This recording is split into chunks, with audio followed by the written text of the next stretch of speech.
বর্তমান সমাজে যখন আমরা সবাই কর্পোরেট দুনিয়ার দিকে ছুটছি, তখন সেইখানে দাঁড়িয়েই কোটিনাগা মণিকান্তা এবং নাঙ্গা ভেঙ্কাটা দুর্গা বাবানি দুজনের দুঃসাহসিক কিছু কাজে অনেকেই অবাক হয়ে গেছে। যেমন এরা দুজনেই বিটেক স্নাতক এবং দুজনেই দুটো উচ্চপদস্থ সংস্থায় কাজ করেন।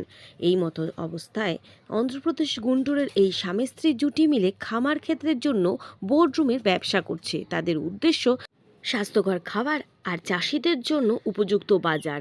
মণিকান্তা ইনফোসিসে কাজ করেন এবং পাভানি অ্যাক্সেঞ্চারে। উভয় দ্রুত গতিসম্পন্ন প্রযুক্তিচালিত দুটি কেরিয়ারের সাথে যুক্ত, কিন্তু তারা বলেন যে তারা অনুভব করেছে কিছুর অনুপস্থিতি।